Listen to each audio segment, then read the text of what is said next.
Print it! Cut. That was beautiful, Sam. A great death scene, a Sam Farrow special. That's a wrap, Hal. Oh, when I intercut that with Bob, Okay for you, Matt? the audience is going to weep for you. Sounds great, Kurt. Of course it does. This is All a right, Curt fellas, that's Zorack it for today, picture. But you'll be favoring Bob, Oh, naturally. Sam, don't give me a hard time. Bob Matias is a star. Oh, Bob, that was great. Thank you, Jack. I was just saying to Sam. You look terrific. Not thank you, thank you. Hey, take it easy, fellas. Going to lean on me for a pay rise. Next time, Kurt. Sure. Bob, I'm going to need some close shots. That last one was fine, Governor, for Matt. Very nearly enthusiastic. You're a miserable son of a Swedish bitch, man. Say so, Court. Do you know how many times Matt and me have worked together? I never saw him happy. Right. Hal, tomorrow we go to the beach for the landing sequence. You wrapping this location completely? Right. Now, listen to me. Tonight, you all have dinner with me, okay? Oh, great. You too, Hal. Bring Maggie, okay? Thank you, Governor. Yeah, tonight we'll all get a little drunk. Wash some of the goddamn dust out of our throats, huh? Right, gentlemen, that is a complete wrap on this location. Tomorrow we set them on the beach for the landing sequences. Wrap the whole bloody film as far as I'm concerned. Something to say, Peter? Oh, the whole bloody setup stinks. Living in those porter cabin things, no fresh water, flies in the cars. You want to try some of them cigars Matt smokes? Yeah. Trick I picked up on Curt's African movies. Makes me feel a mite groggy, but it knocks the hell out of the mosquitoes. Okay, Matt, we all know about how many times you and Zorak have worked together. Sometimes it gets a little rough, but then Curt always likes to work with men. You think you're so tough. I'll knock your head off, you cocky bastard. All right, Peter, that's enough. So the conditions on this godforsaken lump of Scottish rock are lousy, but the money's good. If anybody doesn't like it, they can quit now. There's a lot of people want the work. If you think this is rough, you should try staying at home with my missus. All right, listen, fellas. I'll be in the beer tent in about an hour. If I see anybody there I know, I'll buy 'em a drink. Hey, did you hear about the little blonde who's been 6 weeks on a Curt Zorack movie? She goes to the producer and she says, "Listen, who do I have to sleep with to get off this picture?" I would have done, Fran. There isn't a man on this unit who wouldn't have done if he'd had half a chance. Then what stopped you, Curt, darling? Too damn busy making a Curt Zorack movie. Too damn busy being Curt Zorack. Oh, you think that's easy? Take it easy, Sam. Believe me, Bob, I know. You have to work at staying on top in this business. Oh, so how come you're playing the bit parts now if you know so damn much? Hey, relax, both of you. Now, don't any of you be fooled by having your name in lights. In this business, it's the director, me, who can make or destroy you. And the cameraman? Right, Fran? You know Matt's in love with Fran. Oh, come on now. Oh, yeah. You have a cameraman in love with you and you're holding most of the aces. And Matt is in love with you, all right. Mind we all, wouldn't every man at this table like to crawl into the hay with Miss Parker? Well, I wouldn't, Fran, but then, you know... Oh, we all know about you, Jimmy. Look, I'm sure we're embarrassing Maggie with all this silly talk. Oh, no. There isn't one of them man enough to match his words with the deeds. Thank you, Francis. Sorry, Hal. I guess with you, I wasn't woman enough. It's nothing I'd care to discuss over dinner. Right again, Hal. Always the nice guy. Too damn nice, which is why you're still a first assistant when a pig like me's been on top of the heap for years. It's gonna stay there. Too damn right. Now listen to me. There's a reason why you're here. Death Beach is going to be a great movie as big as any I ever made. Yeah. Bob, after this, you'll be able to name your own salary. That's if I don't cut you to ribbons in the editing. Sam, what can I say? We've done too many movies together that you know me better than I know my own self. But on this one, believe me, you've even surprised me. If you never make another picture, this one could be your epitaph. Jimmy, Jack, just beautiful. Does he mean me or my performance? I mean your performance, goddammit, Jimmy. What the hell a limey queen is doing on my picture, I do not know, except you're all man up on that screen. Maybe Matt's in love with me, too. Yeah, Matt is a genius, and I have a great crew. Yeah. Hell, you Brits are the best in the world if you'd stop complaining the whole goddamn time. Hal?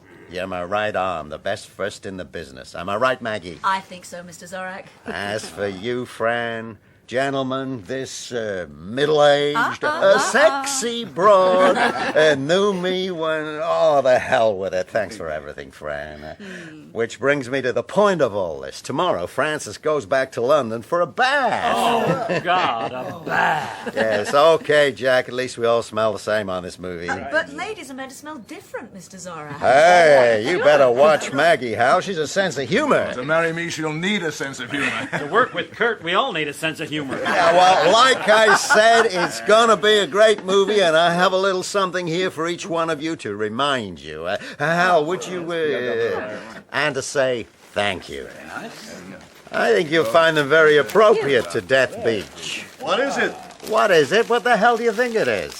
You mean it's a real gun that fires? That goes bang, Sam, baby. Oh, my goodness. It looks... Is that? Yeah, gold-plated. Hell, a gold-plated Derringer. I thought it was a cigarette lighter, you know, a jump one. A cigarette lighter. Can you imagine? That would be one hell of a way to stop smoking. Maggie, you understand that didn't get you one? Oh, of course, Mr. Zorak. But I'm very grateful, the best continuity girl I ever had. And if you ever feel the need to use one, you can borrow Hal's. There are bullets. Oh. There is one bullet each, just for laughs.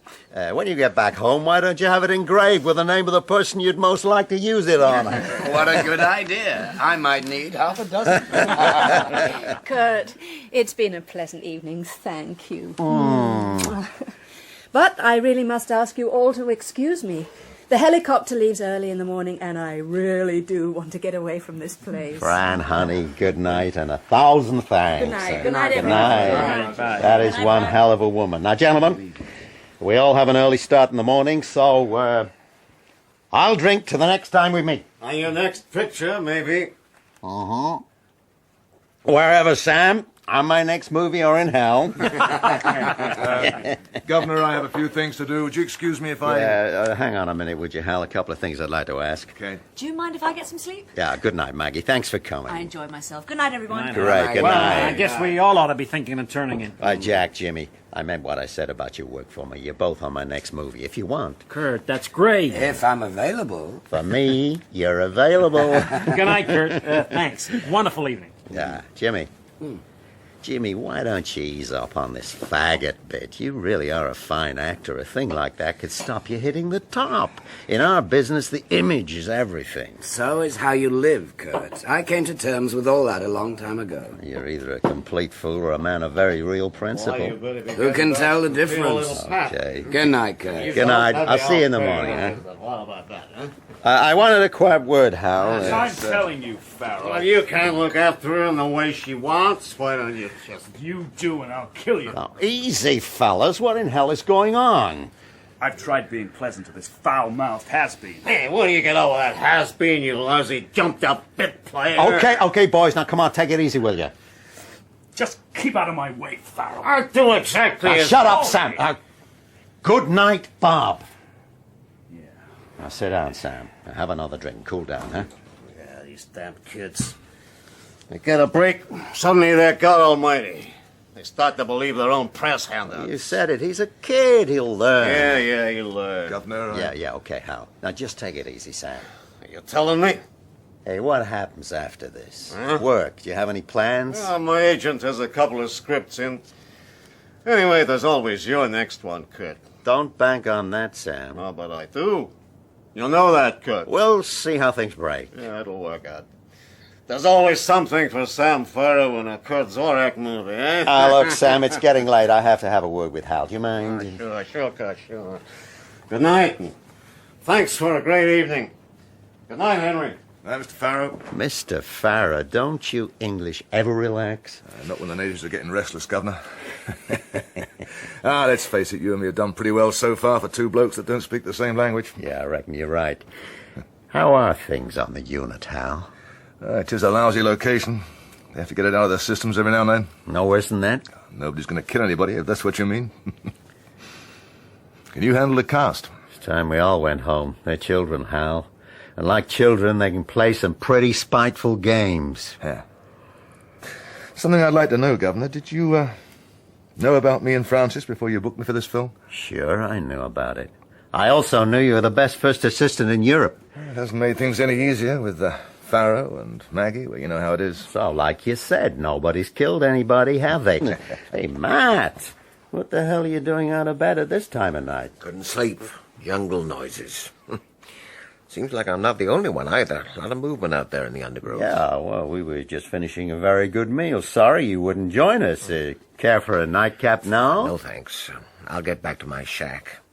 Was Pat Bane here tonight? Well, Pat Makeup? Oh, hell no. I didn't think. Maybe I should have asked her. Well, why do you ask? Well, I just saw her out there. She looked pretty upset. What about? She didn't say. I didn't push it. She was looking for Bob. Uh-huh. Matt, the landing sequences and those pickup shots, do you want to talk about it? You're the boss man. Hal, everything clear for the morning? I got it, Governor. Okay, get some sleep. Good night. Night. Night, Hal. You don't have any problems? Oh, I can do all the close shots on faces anywhere, just so long as I can match some sky or a piece of rock. That's the way I had it figured, Matt.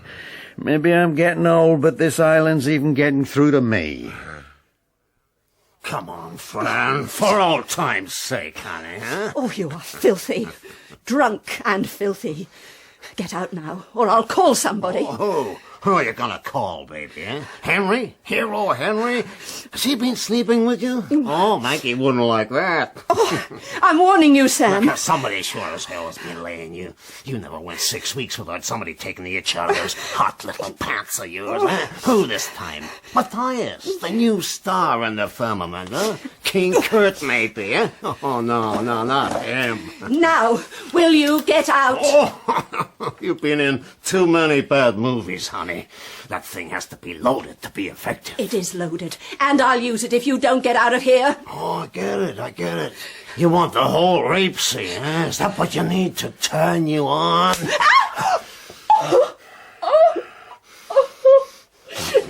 Get out. Oh, please, get out and leave me alone. Ah, you stupid damn woman. Your body isn't worth the action. Give me that thing. You couldn't pull that trigger if your life was at stake.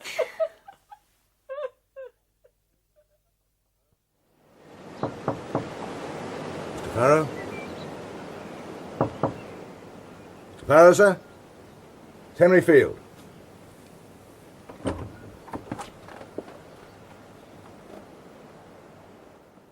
Bob? Love me? I'm sorry, Pat. Do you want me to go? Bob? Where are you going? I won that bastard. Oh, Bob, please don't do anything silly. He's just a sick old man. Come back to bed. I told him I would kill him. Oh, God.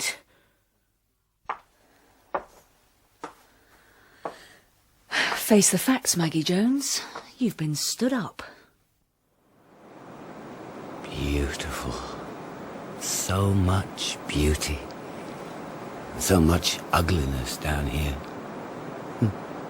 Whatever happened to little Jimmy Church from Streatham? He wanted to be a star, too. Hello? Hello down there! Him and his damn cigars.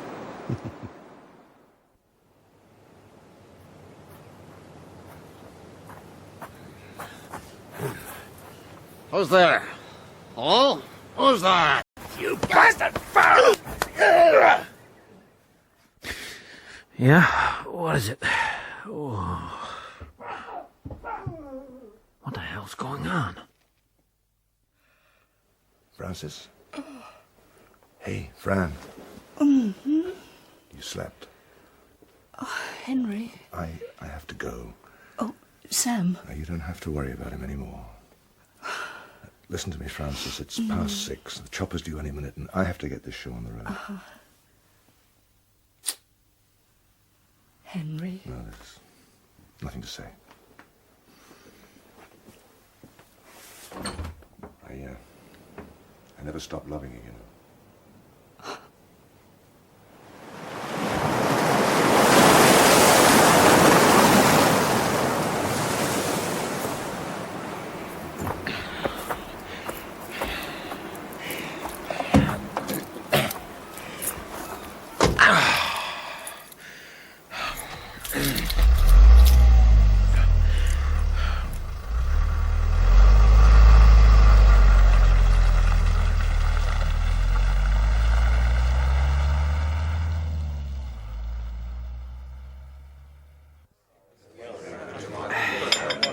Hal, I've never seen you looking so rough. Don't worry about it, Governor. I'll pull myself together before I face the troops. Curt, I need you. What? No, not here. Just come with me. You too, Hal. We have a problem. Okay.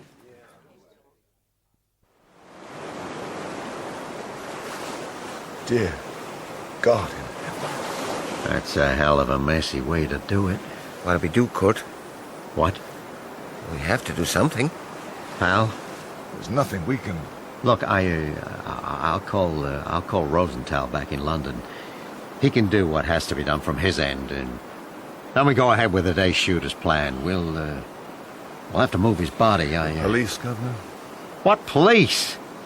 What's it have to do with them? You don't just go moving dead bodies around. Not in this country, not in your country. Hal, baby, I do not need police crawling all over the location, costing me valuable time. Come on, Curt. You know better than that. Matt, the guy decides to blow his head off. That's all there is to it.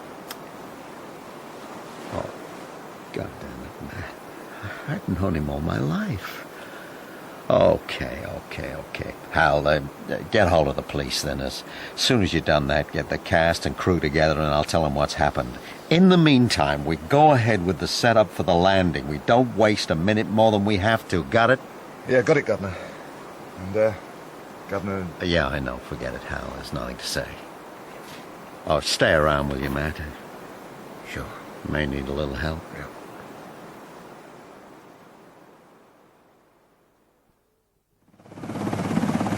Good day, gentlemen. My name's Field. I'm the first assistant director. Good day to you. Inspector Coleman, and this is Sergeant Astor. How do you do? Sorry to drag you out of this godforsaken place. Not at all. I've been longing for an excuse to get here. Pity I had to come on such sad business. Mr. Zorak, the director, won't be long, sir. He'll have heard your chopper. Well, we'll get the unpleasant part over while we're waiting. May we see the body, Mr. Field? Yes, of course. It's down on the beach. It's a bit of a scramble down. Who found the body? Matt Matchelson, our lighting cameraman. Well, the press never mentioned him. Heard of him? Well, of course, the famous Swede. 2 Oscars, hasn't he? 3. 2 of Zorak pictures. Oh, you hear that, Sergeant? You're walking with gods, man. Yes, sir. I'll remember to watch my step. And who else is on the film, on the acting side? I know about Francis Parker and Robert Matias, naturally. And didn't I read that James Church was on it? That's right, sir, yes. And there's Jack Tarrant. Oh, now there you have me. Jack Tarrant? Another American. First film, one of those discoveries from television. Oh. Doing a great job on this, though. Nice bloke, too. Anybody else? Oh, we had Sir Jeremy Walters down for a couple of days doing a little cameo, you know, the sort of thing. Pick up a swift couple of thou, steal all the notices and nip back to prop up the National. Very impressive. Anybody else? No, not really. Nobody you'd have heard of. Except for Sam Farrow.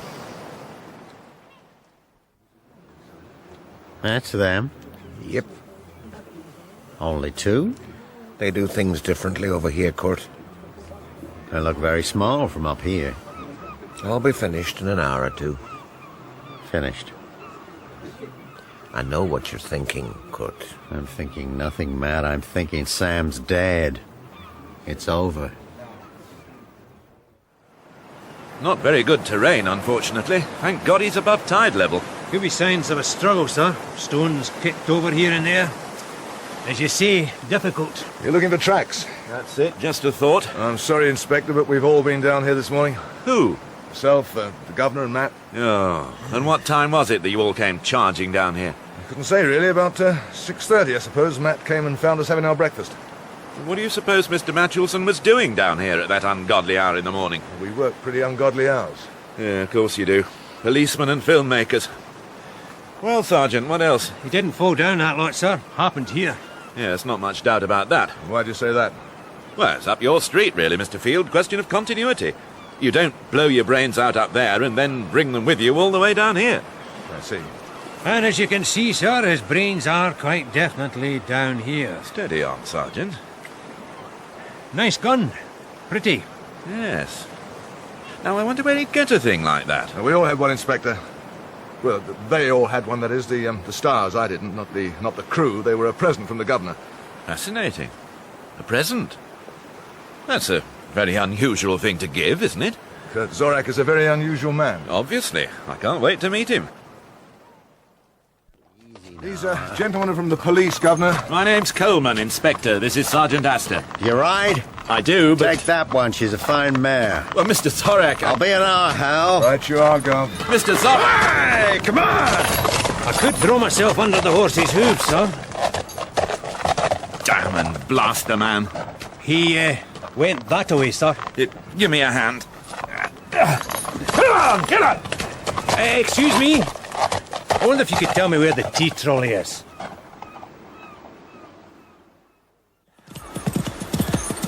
Whoa, boy. Whoa, easy, boy, now. Steady wood. Needs an expert to take that last jump. You're a damn fine horseman, Mr. Coleman, Inspector. Do you have a first name? I can't call you Coleman all the time. Mr. Zorak, my mother was a very keen film fan. A passion that she passed on to me.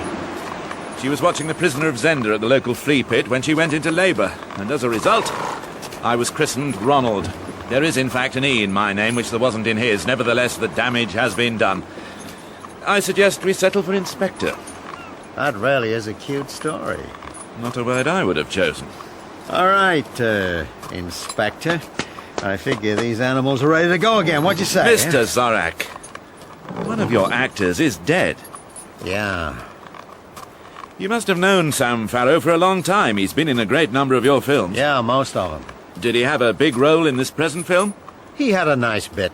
Bit? He wasn't playing a leading role? No, he doesn't play the leading parts anymore. It must be very hard for somebody to adjust to less important parts once they've been a star. I wouldn't know about that, but it seems a pretty bum reason for blowing your head off. Yeah, I would have thought so myself. What happened to his career? Inspector, I've known Sam for the past 30 years. Whatever else he was always a good actor and a good friend.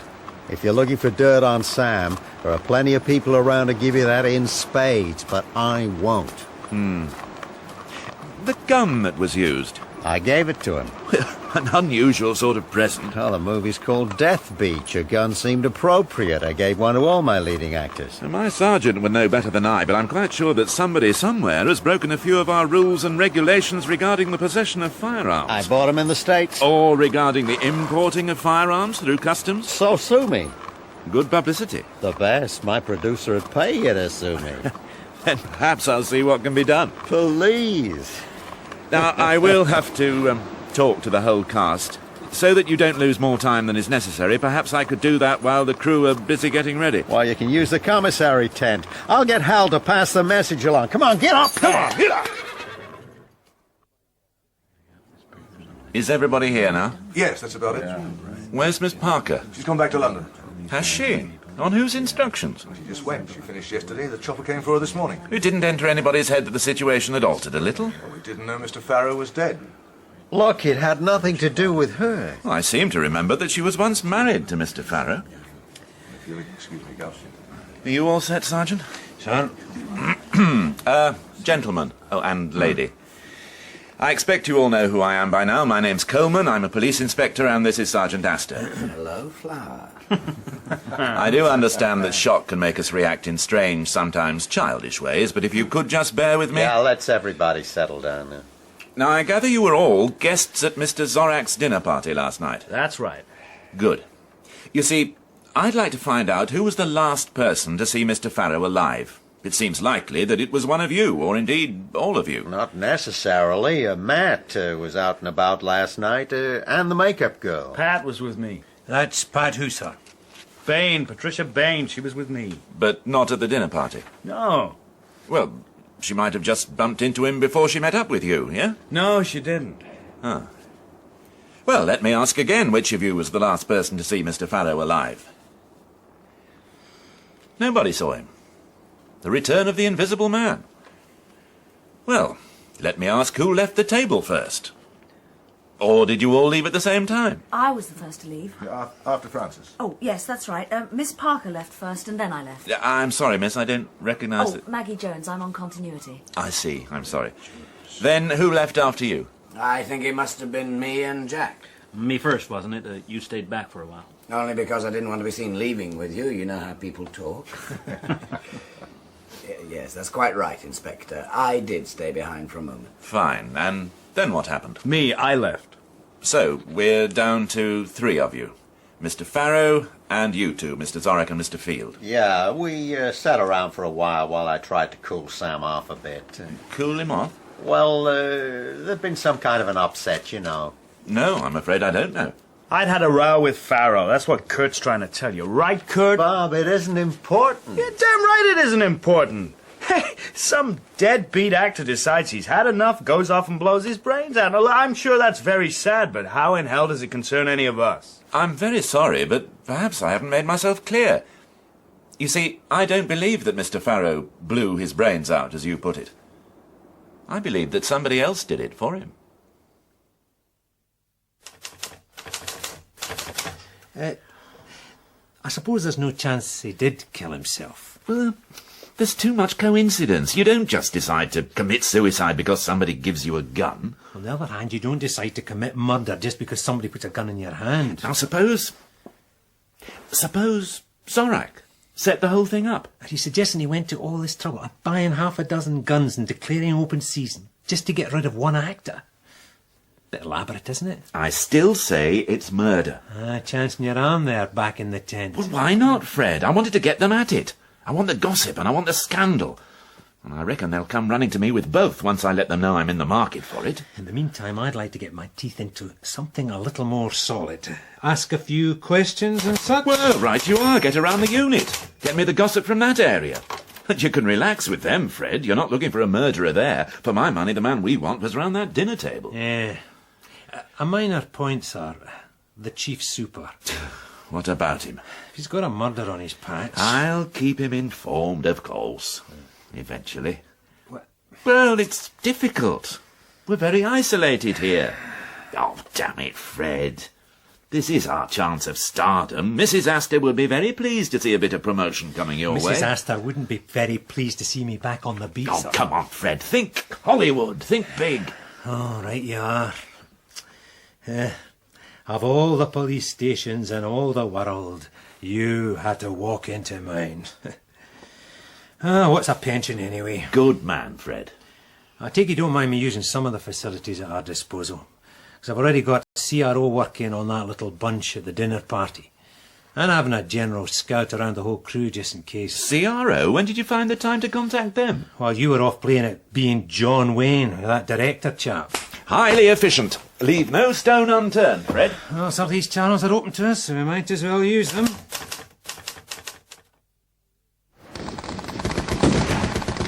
I'm gonna break for it now. Cover me, Joe. Now! Okay! Oh, damn it! Cut it! Cut it! Cut. Bob, for God's sake, what is wrong with you? Oh, Curt, I'm sorry.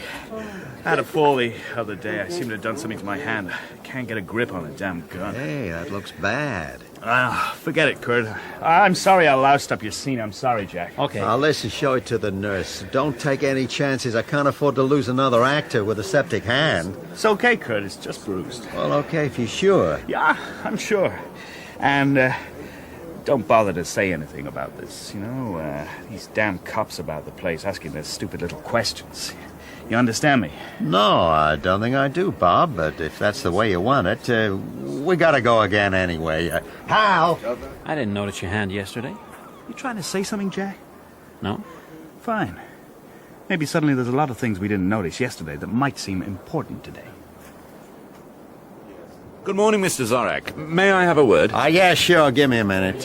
Hal, I'm going to have to rethink this scene. Give the crew a break, will you? And kick the butts off those extras. They don't look as lifelike as some of the dummies lying around. Will do, Governor. Matt, can I have a word? Yep.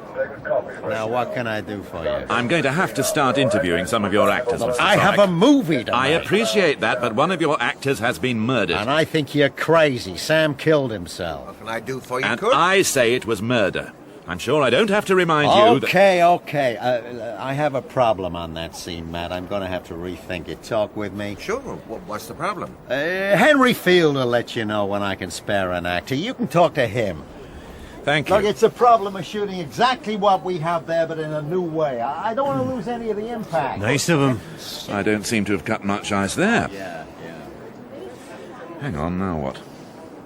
Look, Inspector, you have a job to do. I apologize for that little outburst just then. Of course I'll cooperate in any way I can, but I have problems of my own this morning. With Mr. Matias? No, well, in a way, it's just that he can't do what I want because of, well, it's to do with camera angles. Ah, very technical. Matt, I think I know what we'll do. Now tell me if this works, will you? Wriggling about a bit, isn't he? About Matias? Yes.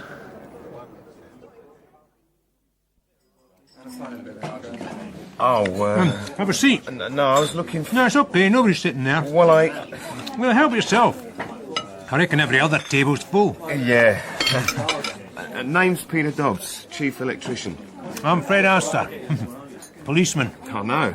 That's why you're sitting by yourself. Eh? Yeah, there's only one thing worse than a policeman. That's a policeman on duty. Yeah. Everybody's got a guilty conscience, and coppers keep reminding you of it. Well, if you've got a guilty conscience, I'll have to wait till I finish my lunch.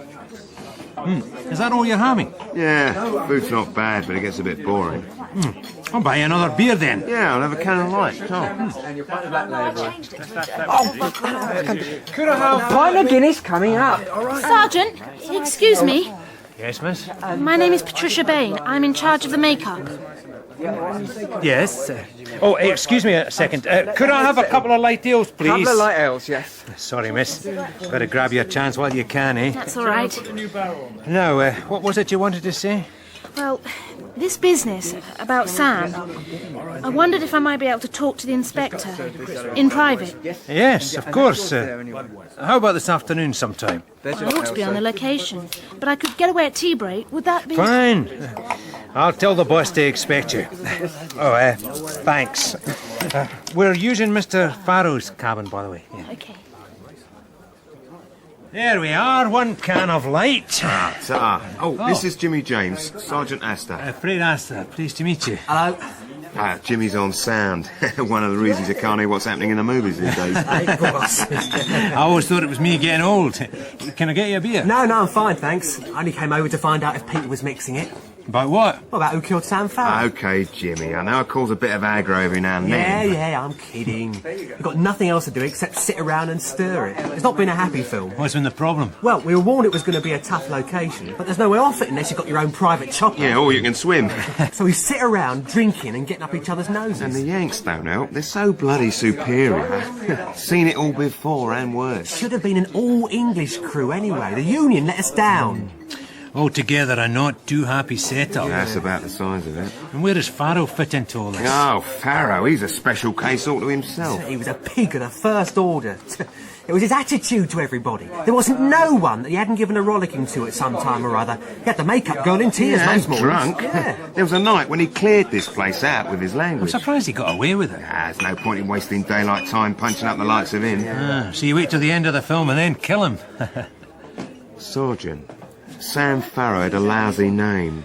It didn't work much, except for Zorak. He wasn't worth killing. He was already dead.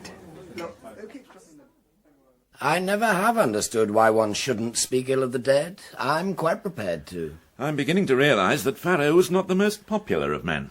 Inspector, are you quite sure he was murdered? Yes. Well, good for somebody. I hasten to assure you that it wasn't me. I would never have used a gun.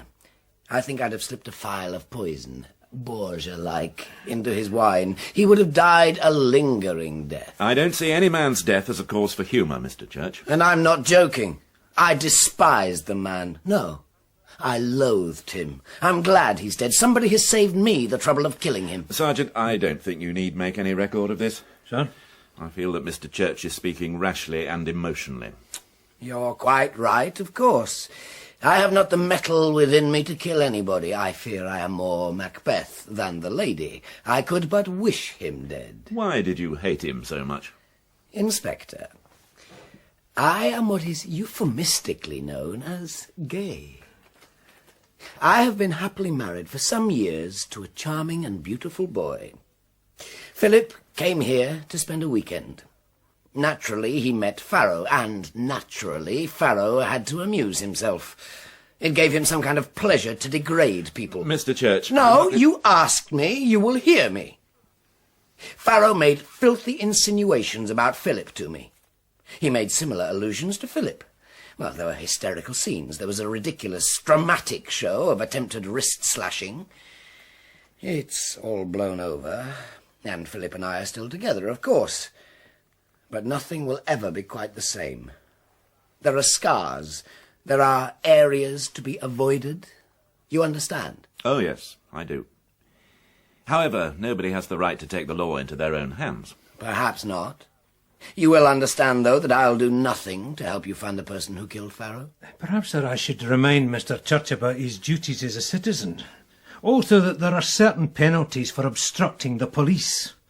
Add to that the fact that I shall make your life bloody difficult for you if you don't help, and we've got some good arguments going for us. Sergeant? Yes, sir.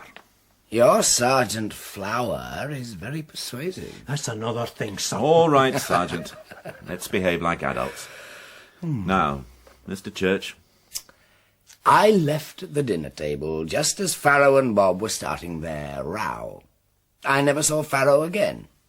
I went to my cabin, but I wasn't able to sleep. Curt had said one or two things to me, pleasant things, that had set me thinking.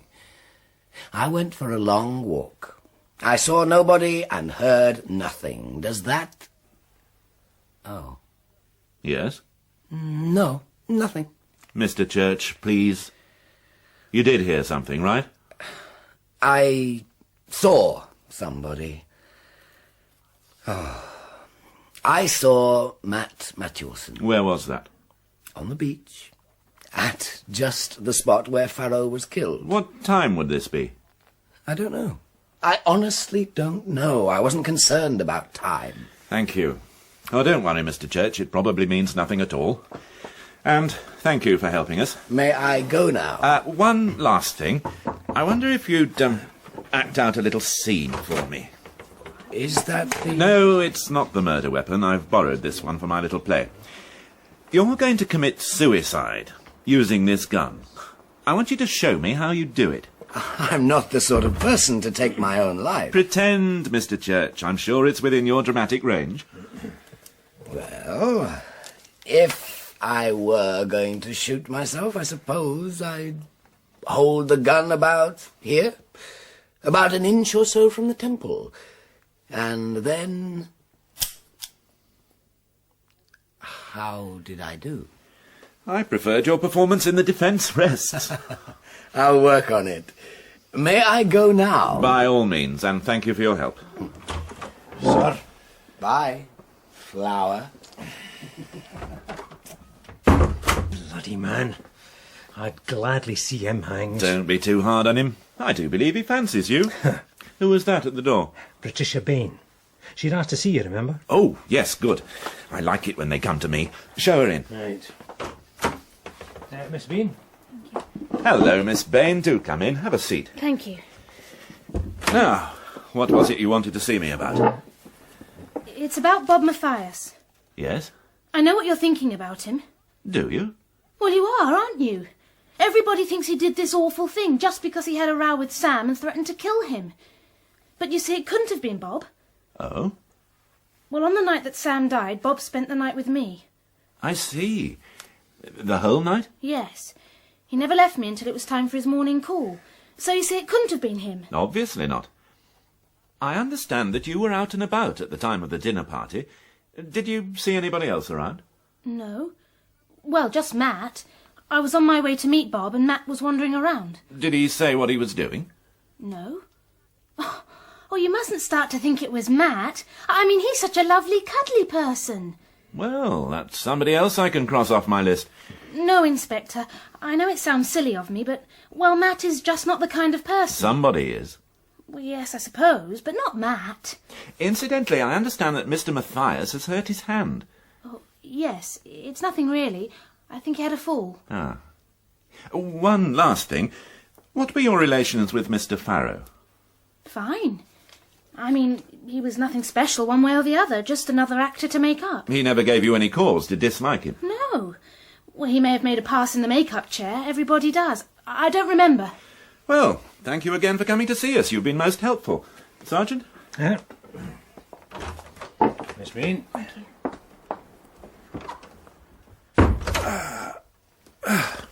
Well? She was lying about not having any reason to dislike Farrow. He had her in tears at times. I'm very anxious to protect her, Mr. Matias. Very. Perhaps she hopes to put the arm on him to do something about their relationship. Oh, Sergeant, what a nasty, cynical mind you have. Perhaps we should see Mr. Matias next. I think you should see this first. Wee golden nugget from CRO.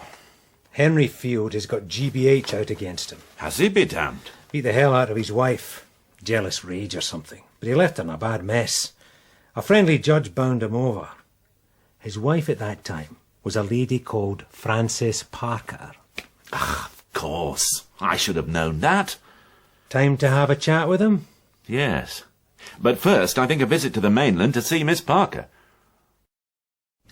Nevertheless, Inspector, I take it that you are on duty. Unhappily, I am. I could wish it were otherwise. Yes. Cheers. Cheers.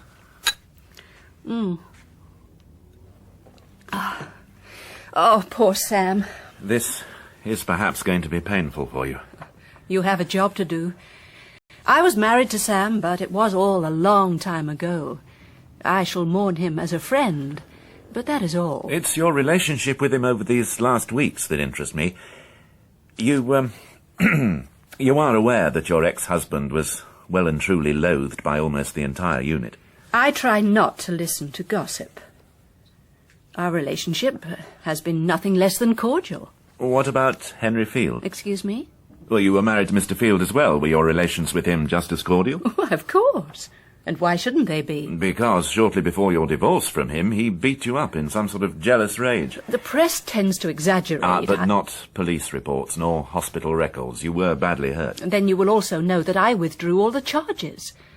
It was the police who pursued the matter. So, to my question. Our relationship. Have you talked to Henry? I'm asking you. We have remained the best of friends, and I have a great deal of respect for him. You know, Inspector, I really can't make out if you are conducting a police inquiry or writing a gossip column. Can you tell me what happened after you left the dinner party? Did you see or hear anything? I wish I could help you, but I was very tired that night. I had finished a long and arduous location. My only thought was to get to bed. I excused myself early, went directly to my cabin, took a pill, and that is all I can tell you. I've been no use to you, have I? 2 last things, Miss Parker. I shall have to ask for your fingerprints. Oh? Is that completely... Yes, I'm afraid it is. And secondly, I'd like you to act out a little scene for me. Oh, what? Don't worry. This is not the gun in question. Now, you're going to commit suicide for me using this gun. I'd like you to show me how you do it. You obviously know how to handle a gun. Inspector, when you have played as many villainesses as I have, does it prove anything? No. Well, now what do you want me to do? Just show me what you'd do if you were going to kill yourself using that gun. Oh! Well, I suppose I would like this. Thank you. Do you know, it's surprising how easy it is to miss holding the gun like that away from the temple. Yes? It's the kick of the gun. You'd be much more likely to maim yourself. You'd be a bit of a mess, no doubt, but still alive. I'll bear it in mind. Well, many thanks for your help anyway. Not to mention the pleasure of your company. I'll send a man up to take your prints. Thank you. And perhaps we'll meet again under happier circumstances. That's a pleasant thought. Goodbye. Goodbye.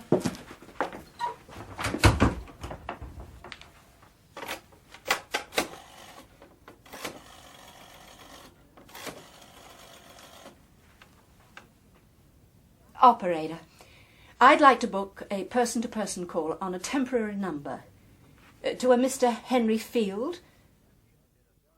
Everybody at the dinner party. Oh, I guess it has to be done. I'm afraid it does, sir. We've seen Mr. Church and Miss Bane. I think we'll continue with the people who'd guns first.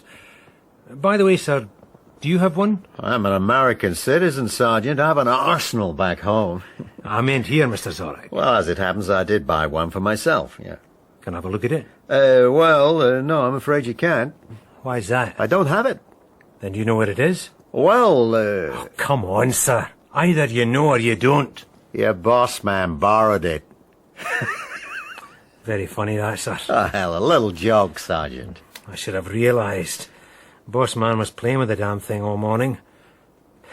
Did anybody other than those at the dinner get a gun? Oh, I gave one to Matt that same day. He wasn't coming to the dinner. Then just those at the table? Yeah. No, not Maggie Jones. Henry Field? Yeah? I see. Mr. Field, why did you tell us you didn't have a gun? At that time, everybody thought Farrow had killed himself. I was scared. I had some bother with the law a few years back. I was bound over. Why was that, sir? A grievous bodily harm. I was married to Frances at the time. I guess you're going to find out anyway. We already have. Well, why did you It sounds a lot better if you tell us of your own accord. But you are a right parent. I'm sorry, but...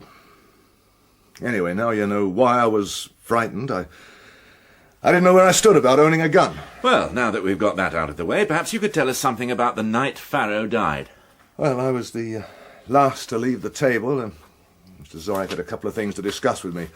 Matt had just arrived and said he'd seen Pat. Apparently she was pretty upset. Any idea what about? Yeah, Farrow. Oh. Oh, I don't know, but I could guess. He'd been making her life a misery these past weeks. Had he? She was always in tears over him, and running off to Bob Matias. I'm surprised he never murdered him. No, I don't mean, in a manner of speaking. Well, everybody knows I had a row that night, but it's only words, isn't it? What were your own relations with Farrow? It's my job on any movie to keep everything smooth and lovely for the director to do his work, so I love everybody and they all love me. Except for Sam Farrow, I hated that bastard. Along with everyone else. But I had a special reason. He destroyed my marriage to Frances. How so? He never got over the breakup of his marriage to her. He never stopped sticking his smutty nose into ours. Finally, our marriage did bust up. It may not have all been him, but he certainly helped a lot. And does Miss Parker feel the same as you? Well, I don't know. I think they stayed on good terms. Ah. So, when you left the dinner table, what then? Nothing. I spent the night with Maggie. We're getting married just as soon as this picture's over. And you saw or heard nothing out of the ordinary? Not a thing, I'm sorry. And presumably Maggie, Miss Jones, would say the same. Yeah, look, I know what you're suggesting. I'm not suggesting anything. I shall have to talk to her, naturally, but only to clear the air a little, as it were. If you want to clear the air, I should have a word with our director. Well, I shall, of course. Why do you say that? That's been worrying me. I want to know why he should talk to Farrow about his close-ups and in the next breath tell us to break the location. Don't quite follow. Well, you do all the work on one location at the same time. You can't afford to move backwards and forwards. Even though Mr. Zorak knew he had more work to do on that location, on Farrow, he told us to move on and set up on the next one. Almost as if he knew that Farrow wouldn't be available. That's very interesting. It just... I shall certainly ask him about that, thank you. Struck me as being a bit funny. Indeed. One last thing, Mr. Field. This is one of the guns that Mr. Zorak gave as presents. I'd put the barrel in the mouth and blow my head off. That way, no mistakes. Mr. Church has been talking. Blast. Something amusing you, Sergeant? No, sir. Good. Well, in any case, you wouldn't choose the way that I'm asked to believe Farrow used. No. Farrow knew guns. All the American crowd do. Right, thank you, Mr. Field. You've been a great help. I can go? Yes.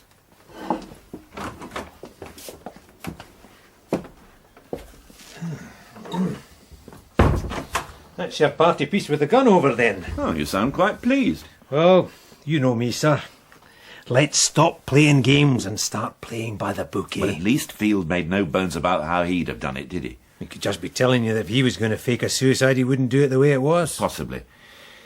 Well, we'll talk to his lady friend. But it seems that he does have an alibi. Yes. Very convenient, this permissive society. Everybody's sleeping with each other. Same alibi does for two people. Then where did you spend the night? Does it matter now? It matters to me. If I'm going to tell lies for you, I'd like to know your version of the truth. Maggie, love, I was scared of him digging up the old GBH bit, and I told him a silly lie about the gun. Well, you can see why I don't want to know I was wandering about without an alibi when Farrow was killed. And that's what you were doing, just wandering about all night? Come on, Henry. If you start telling me lies now, what chance do we have later? I spent the night in Francis's cabin. I see. But it's not like you think. Oh, and how do I think? I'll explain it all to you, Maggie, later. It seems you've already got your alibi. Why involve me? Tell the police you spent the night with your ex-wife. I reckon we could try for a rehearsal now, Henry. Francis has already told the law that she took a pill and knows nothing. What else could I do? Then you've told them another stupid lie, haven't you? You've been very helpful, Mr. Tarrant. I don't know if it means anything. Well, it means no more than that, I'm quite sure. You saw Mr. Matias and you saw Farrow, and you heard a fight. I didn't say that, Inspector. I said I heard what sounded like a groan or a grunt. Anyway, all that means is that both Matias and Farrow were out and about at around 2 in the morning. I mean, I wouldn't want to make trouble for Bob or for anyone. I just wanted to help. Which you have. And if you remember anything else... I'll be sure to let you know. Oh, hi, Sergeant. Ah, Mr. Tarrant has just been volunteering some information. He's been very helpful. Well, I guess it's not much. Well, every little helps, as the actress said. Thank you again, Mr. Tarrant. Sure. It seems that pretty young lady from Makeup has been lying. Matias did not spend the whole night with her. A whole lot of people have been lying, I shouldn't wonder. Your lovely leading lady, for a start. Report from Forensic on the murder weapon. As you'd expect, Farrow's prints all over it, and Zorak's. As you wouldn't expect, also Miss Frances Parker's. Good God. Can I see that?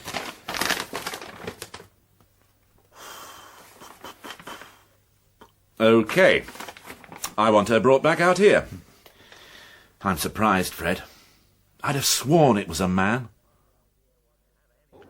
You have any idea what this does to my movie, Inspector? I think I do, Mr. Zorak. Rosenthal's gonna go insane. Correction, he's a producer. He's already insane. But, geez, I cannot replace Francis.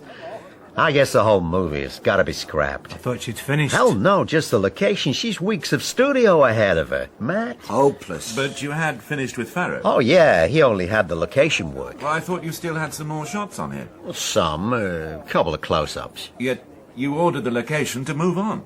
Oh, that's right. The stuff on Sam I could pick up anywhere just so long as Matt could match the general background. Right, Matt? Right, simple, no sweat. Yeah, but it's not going to be possible to reshoot old Francis's footage. I got contractual commitments. You quite sure of your facts, Inspector? Mm-hmm. So now what?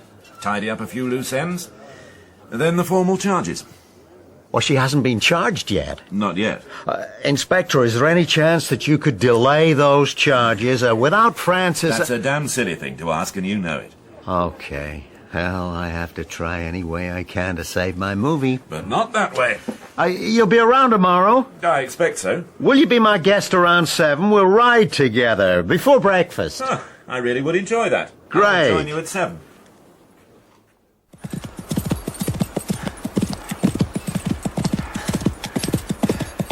Well, Inspector?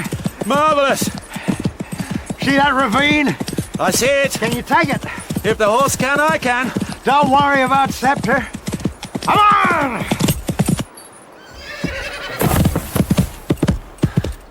Oh.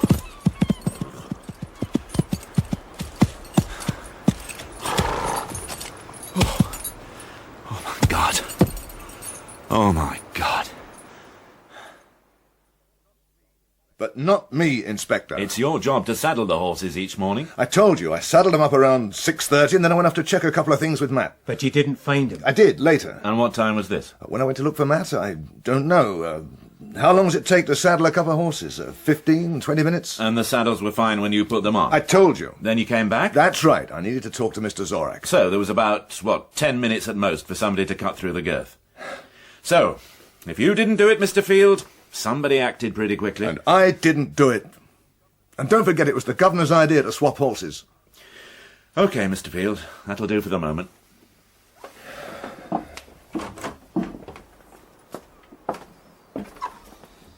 It'd be a pretty stupid thing for him to do, sir. It's a pretty stupid thing for anybody to do. What could they hope to gain? You're working on the assumption that you were meant to have the accident. Well, that seems obvious. The girths were cut on one horse only, and that was the one that I would presumably ride. But what on earth is the use of having me out of the way? The investigation continues.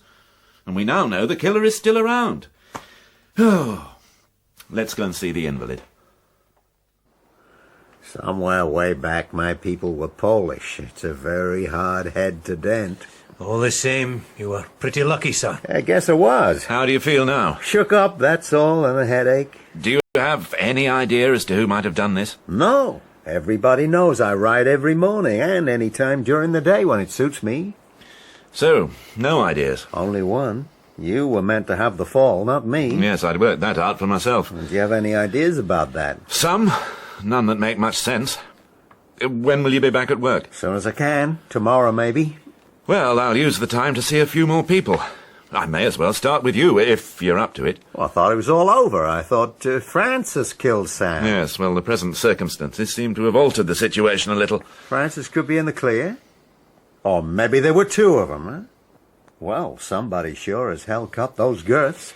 Mr. Zorak, let's go back to the night Farrow was killed. What did you do after the dinner party? Well, I went for a short walk with Matt. We talked over some of the problems regarding the next morning's shoot. I guess we may have spent something less than half an hour together. Then I went back to my tent. Where did Mr. Matchelson go? I have no idea. And what did you do then?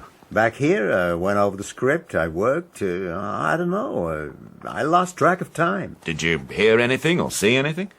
No, I can't say I did. I was pretty engrossed in my script. Ah. Well, thank you. Well, I'm glad you're all right. It was a nasty fall. Yeah. Now you'd better rest. I'll see you later.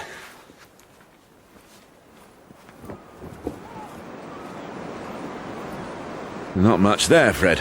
No. I think we see Matias next. I feel he's got one or two things to answer to. How are things going with Frances Parker? She's on her way. Good. Her presence here might just be the catalyst we need. This horse business has got things jumping, so let's keep 'em jumping. You've lied. Your girlfriend's lied to us, you've lied to Mr. Zorak. Now I think it's time to tell us what did happen between you and Farrow the night he was killed, don't you? Okay, look. Now, I never made any secret of the fact that I hated that son of a bitch. But I didn't kill him. I went out looking for him that night, and I found him. He was drunk and spewing off his mouth about laying Fran and Pat. Anyway, I beat the hell out of him. And that's when you hurt your hand? Yeah. What did you do then? Nothing. I went back to my cabin. Pat and me spent the rest of the night together. You saw nobody else? No. Everything was pretty quiet. Curt was working in his tent, that's all. And that's the story you now want me to believe? You better believe it, mister. Yes, I bet I had. Otherwise you're in a lot of trouble, aren't you? Listen, No, you listen. I've been told too many lies. You're lucky you were seen with Farrow and the fight part of your story holds up. Terrible. I'll believe that you spent the rest of the night with Miss Bane because it suits me to do so at the moment. It's the goddamn truth! But if I find that any part of your story is not true, I'll have you arrested. And you can see how that sounds to your State Department and anybody else who can directly or indirectly influence your career as an actor. Now get out. I'll have words with your lady friend later. I'm sorry. Like I said, you could see how I was scared.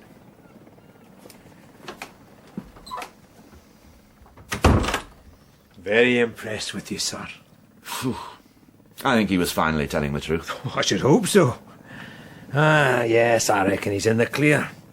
Which means the makeup girl is too, and... Ah, that'll be Miss Parker. Let's go and frighten the hell out of her as well. Inspector, I insist that my lawyer's flown out here. You are making a terrible mistake. I don't think so. Oh. Oh, thank God for small mercies.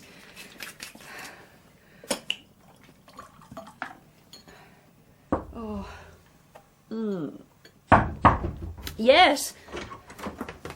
Is it okay? Oh, Matt. And okay. Now take it easy. Oh, what's happening, Matt? What are they doing to me? Nobody's gonna do a damn thing, baby. Now just relax. I just fixed myself a very large scotch. It helps. Will you have one? It's all I seem to have. No, I never drink before 6 o'clock. Oh. But I guess it's around 6 o'clock in L.A. Yep. Fran, honey, you don't have to worry about a thing. It's all gonna work out. But my fingerprints were on the gun.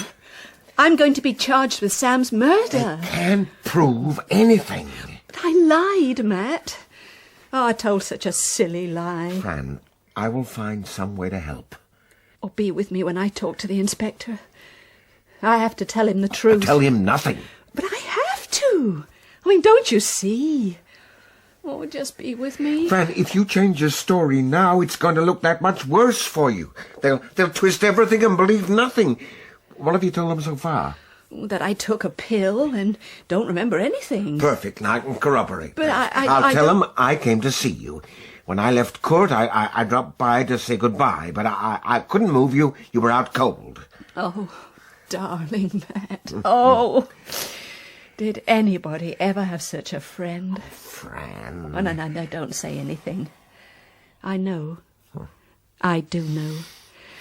But you'd only add to the mess. You see, Henry spent the night with me.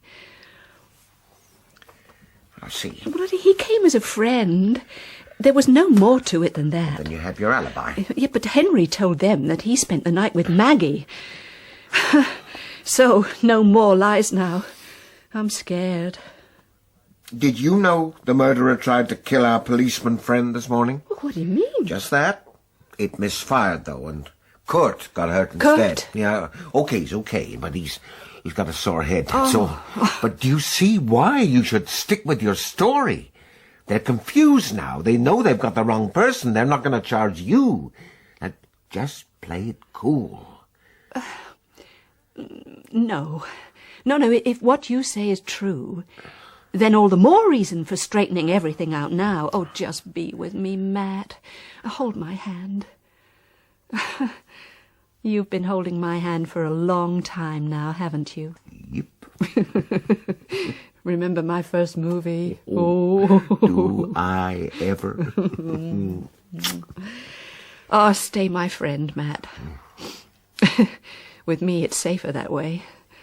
You know I didn't kill Sam, and that's all the help I need. No, you didn't kill Sam. Because I know who did. But I wasn't surprised when I heard he was dead. I was surprised to hear he committed suicide. Why was that, Miss Jones? I'd watched him. I watched them all from the outside. I think sometimes I see things about them that would surprise themselves. And what did you see about Farrow? A life force.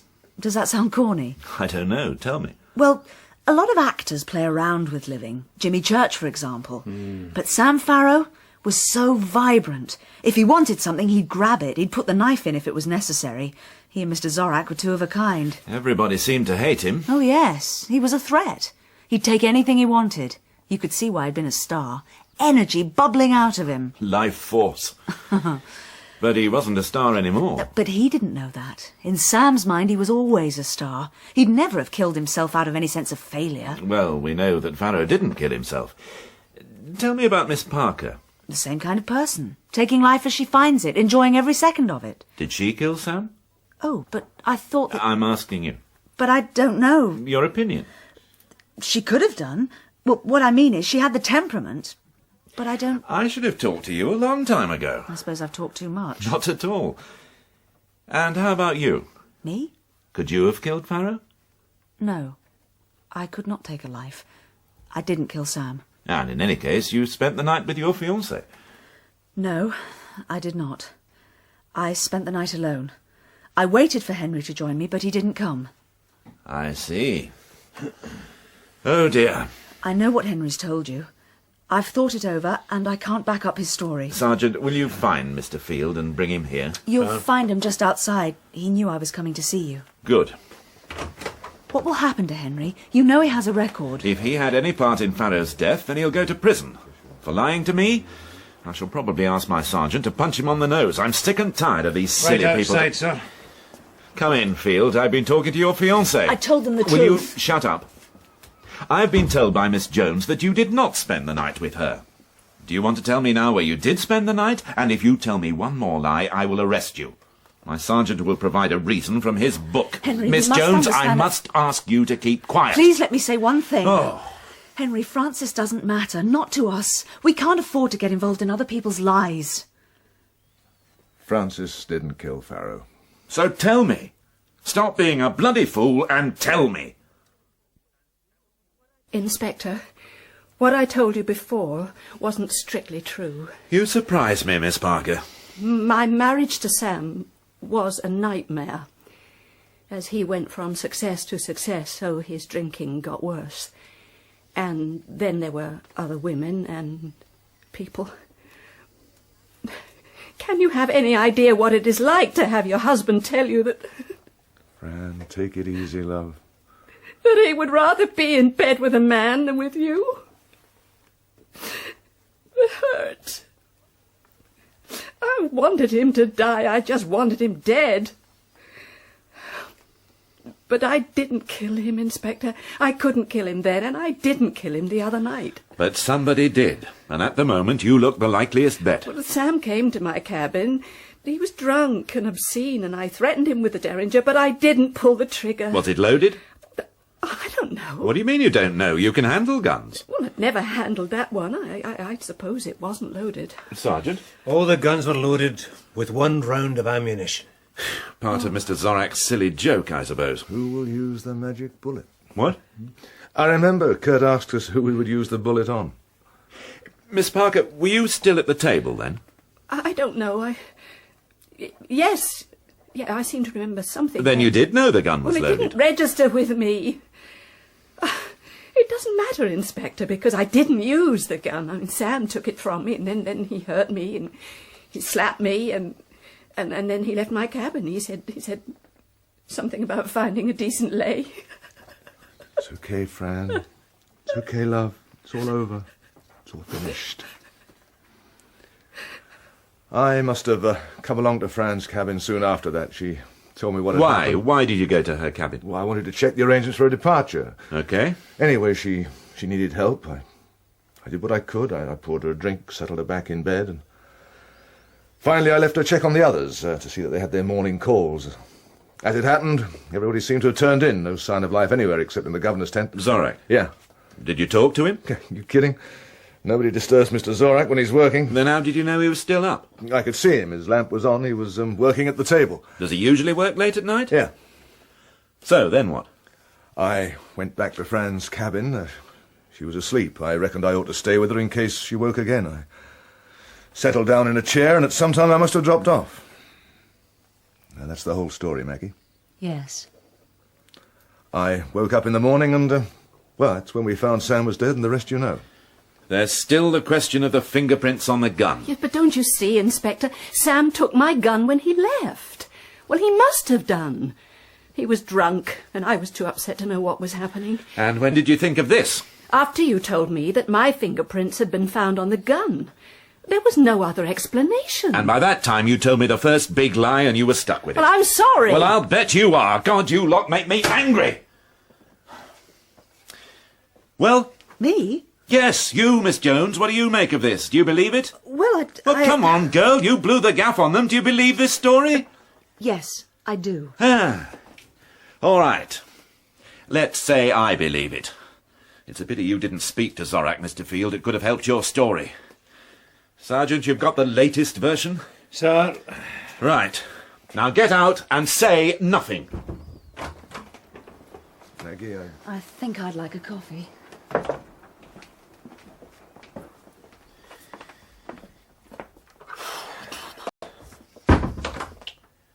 Do you believe them?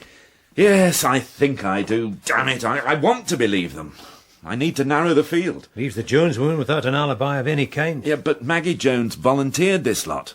If she'd shut up and backed up Field's story, they'd have both had an alibi that would have taken an awful lot of shaking. And she'd have left Francis Parker in an awful mess still.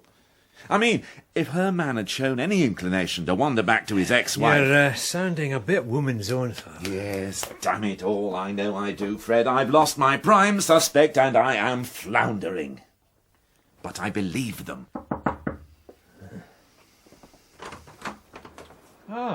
Miss Parker. I didn't want to say anything in front of the others, Inspector.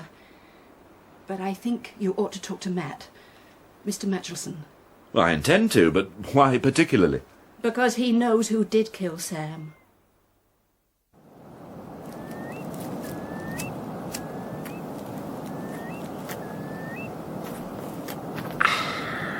You know, Mr. Matchelson, those cigars really are powerful. Mind if I join you? Well, have a rock, Inspector. Yeah.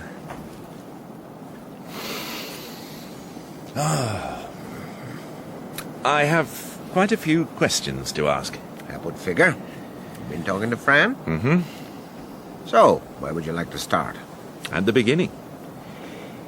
You arrived at the dinner party when it was all over, and went off for a stroll with Mr. Zorak. Yep. Then what? We talked a while about the next day's shoot, and when Curt left, I went down there to the beach and sort of took a look around. And that would be when Mr. Church saw you? Jimmy? What was he doing out here? Same as you, he says. Couldn't sleep. Him too. Never ceases to fascinate me how many folk in this business can't get to sleep. There seemed to have been a lot around on the night Sam Farrow was killed. Yep. I guess it must be the nervous tension they work under. Every time I start cranking my little old bell and howl, an actor's whole career is staked out for the ants. I don't see you as the nervous type. Ah, hell no. I ain't slept in years, but that ain't the reason. World War II, I was a newsreel cameraman. I shot some of the first film ever to come out of Belsen. Nights, I often just walk about working out the next day's camera angles, looking for a good one. New one, maybe. And that's what you were doing that night? Yep. Did you make any arrangement to meet Farrow that night? No. Did you see him at all that night? You sure as hell have got the whole thing wrong, mister. How wrong? You're placed at the scene of the crime and you have no alibi. Now, hold on. Two things. Who said that I didn't have an alibi? Do you? No. But don't you go jumping to any conclusions, mister. Seems to me like you jumped enough already. And the second thing? I thought you already had your killer. I thought you'd already jumped to a conclusion about Frances. It seems a reasonable assumption. The fingerprints. Do you think differently? That's why you're here. You've been talking to her? Naturally. There were quite a few questions. Yep, a whole heap of questions. And you don't have any of the answers, do you? But you do. Miss Parker told me you knew who had killed Farrow. Yep, I figure I do. Ah, you only figure. I thought perhaps... Maybe I'd seen something? Maybe I knew something you don't? Well, maybe I do. I've been in this business one hell of a long time, and I've learned a hell of a lot about the people in it. Me, Curt, and Sam all arrived in Hollywood round the same time. Just after the war, you didn't ask too many questions about people because, like as not, they were the same as you. Hustlers, con men, hard-nosed guys who'd seen a lot of action in Europe. Now they wanted some of the golden apples they'd been told grew on the trees in California. Some of us wound up making movies, and if anything got in our way, we moved it. Then Fran arrived out there from England and became part of our lives. She'll tell you that I got her through her first big movie. It ain't true, the director did it for her, but that's the way she tells it. And she got Curt his big break, and Curt helped Sam. Since that time, we've all stayed pretty close. Loyal. Loyal enough to cut the girths on a saddle to try and protect Miss Parker? You were there when the ride was suggested? Yep. I cut the girths. I know what you were trying to do. It was a pretty dumb move. It just never made any sense. There's a wind coming up. Hope this weather doesn't break. You haven't told me. Who did kill Sam? Yes, I have. You? Me? Could be. I'll tell you one last thing. Did you ever see a movie I made with Curt called White Rhino? Yes, I did. You remember the scene in that with the dummy?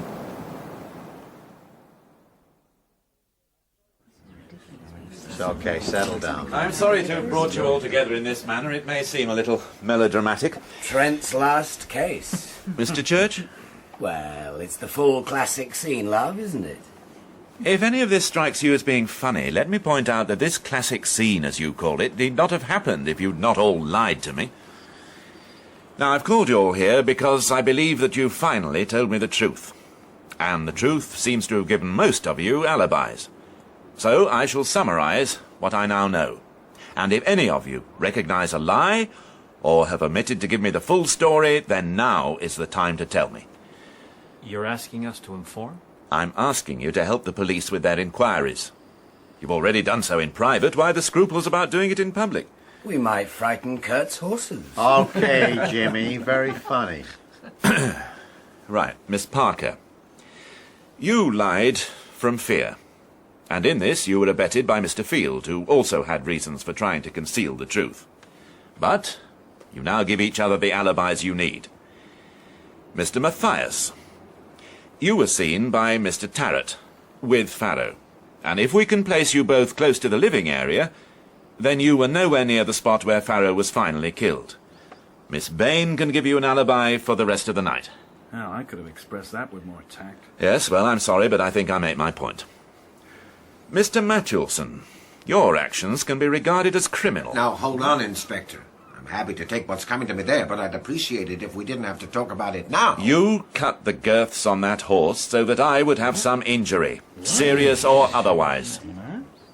You did that to make me think that Miss Parker was not Farrow's murderer, and that he or she was still at large. I told you, Fran, you have a cameraman who loves you. Keep your mouth tight shut, Curt. If this action does nothing else, it shows that Mr. Matulson thought Miss Parker was guilty. Therefore, he couldn't have been. Dearest Matt. Mr. Tarrant witnessed the fight between Mr. Matias and Farrow, and shortly after that saw Mr. Church return to his cabin. At that time, Farrow may well have been a little bloody, but he was still alive, as he hadn't had time to reach the place where he finally died. So Mr. Church is vouched for, and he, in turn, has accounted for Mr. Tarrant. A jeep. I beg your pardon? Or somebody could have used a jeep. That would throw all your timings out. No, I don't think so. There were a lot of people still awake at that time, and somebody would have heard a vehicle. You were still awake yourself? Yeah. And you heard nothing? Have I missed out any important facts? Has anybody noticed anything that might not be strictly true? Inspector, may I ask where all this leaves me? It leaves you without an alibi, Miss Jones. Well, if nobody has anything more to say, obviously my investigations are not finished, but for the time being you may all go. Thank you, Mr. Zorak. That's okay, Inspector. Come on then, let's go. We've got to move. One second, gentlemen. Are we round later with the calls in the morning, all right? All a bit messy, isn't it, sir? You've reached the answer by a negative road rather than a positive one. Yes.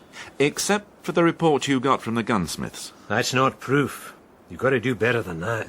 Oh, I will, Fred. You know that. He knows that. Well, may as well get on with it, I suppose.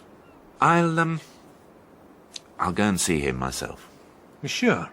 Yeah. Well, my chance of stardom. May I come in? Yeah, I've been expecting you. My turn for the questions? A few.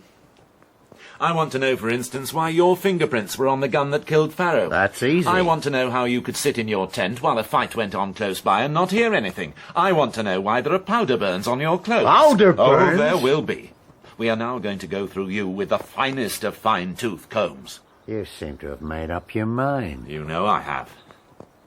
You'll get nowhere with the fingerprints on the gun. I think we will. Naturally, my prints were on all the guns. Ah, that's the assumption that we made.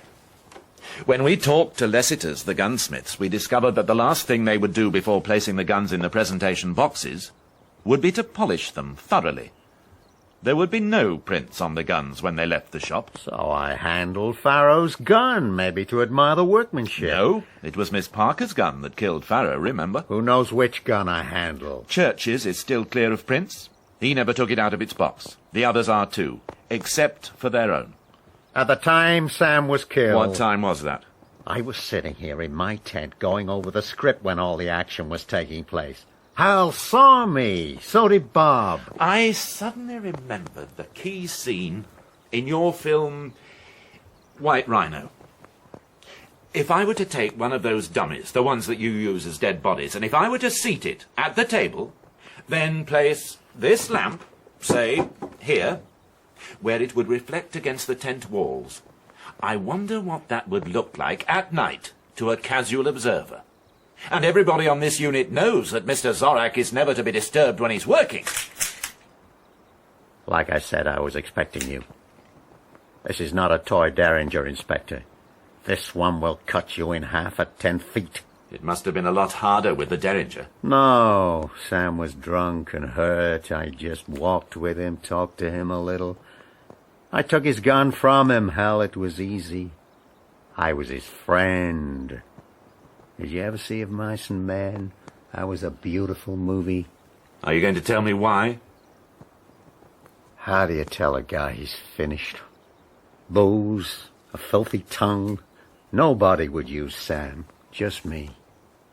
Years ago, 40 years and more, goddammit, bright-eyed in Hollywood and all of us hungry, I did one movie that was good, but it bombed at the box office. Then Fran arrived. Just a kid. She didn't give a damn. She was from the theater, and she was class. The director dropped out, and she insisted on me to replace him. They could have got nasty, but she held out. Anyway, I got the movie, and suddenly it's me who's big. And the first dumb thing I do is go to bed with Sam Farrow because he needs a part. I was really in love with him, you know. And that son of a bitch would screw anything. Well, you know the rest. Sam made it big, then loused it all up, and then he began to put the bite on me for parts. He was blackmailing you. But I couldn't do anything for him. He wanted star parts again. These days it's the men with the money cost the stars, and Farrow wouldn't bring in 10 cents at the box office. I was helpless. So, that night he came to see me again late on. First he started spewing his mouth off about Fran, then about a contract on my next movie. I fixed to meet him down on the beach. I rigged up the dummy so people... I don't think I was going to kill him then. But when he turned up, he'd met Bob Matias on the way. Now he was really ugly. He started telling me how I was to cut the movie. How I was to leave Bob's best stuff on the cutting room floor so that he'd look good. Nobody tells me how to edit my movies. Not even Rosenthal does that. And for that you killed him? Sometimes it ain't always possible to do it the way it says in the script. It doesn't make sense. A homosexual affair It would destroy me. I make movies that bring him in on my name. Curt Zorack is a bigger star than any punk actor. Everybody knows what my films stand for. God damn it, I've been laughed out of the business. For the rest of the fairies, it's okay, but I have been so damn discreet. Farrow would have destroyed it all. Hollywood would have crucified me. Zorak. Stay where you are. Don't make any mistake, Inspector. I can handle guns. Guns are very masculine. I will surely blast a hole in you. Governor! Zorak, sir! Oh, Septus. Steady boy now. Up there! Come on! Sergeant! Sir! Zorak Scarpet. I want that chopper in the air in 1 minute flat. He can't go anywhere. I want him found! Hey, come on, Scepter. Come on.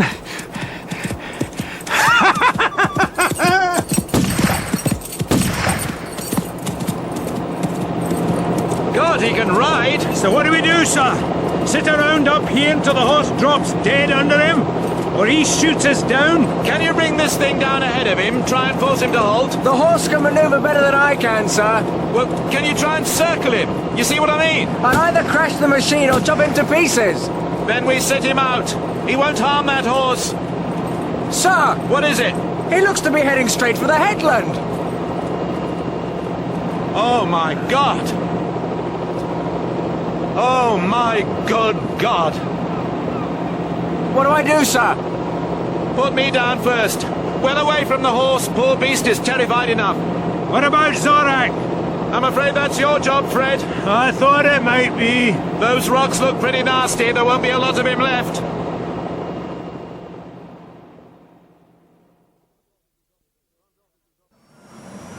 Front office has offered the film to some Hollywood hack. You won't get a credit. That way it stays a Curt Zorack movie. And millions of pounds of publicity doesn't get wasted. That's about the strength of it. I'll send you a ticket for the premiere. Both of you. Oh, I'd love that. Not me, thanks. I'll wait till it comes on the telly. Oh, he's a disillusioned man, my sergeant. Well, goodbye, Mr. Field. I wish you every success in everything. Yeah. Would you excuse me a moment? I just want to... Mr. Matias, I thought you might like to know. Mr. Zorak never knew how I'd twigged the business with the dummy. If you're talking about the old loyalties, Inspector, I had to ask myself whether he would have let Fran go down for Sam's murder. I think he would have done. Miss Parker, I've been invited to the premiere. I don't think I shall be attending. Oh, of course I understand. But if the producer insists... In this business, the final loyalty is to... The public? The box office, Mr. Ronald Coleman. Someone's been telling tales. Yes, of course. Well, it's been a pleasure. Goodbye. Inspector. Bye-bye. Right, Sergeant. That's a wrap, I think. On our way.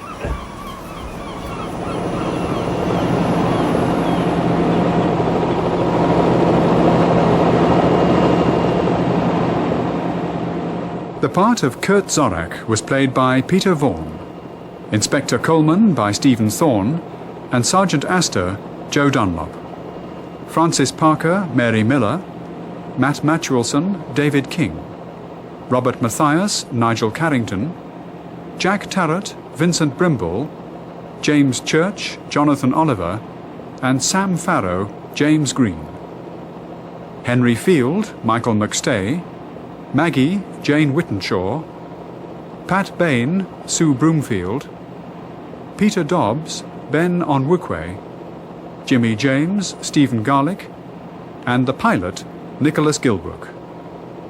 Technical presentation was by Richard Beadsmore, Keith Graham, and Ian Pratt. Death Beach was written by Michael McStay and directed by Jane Morgan.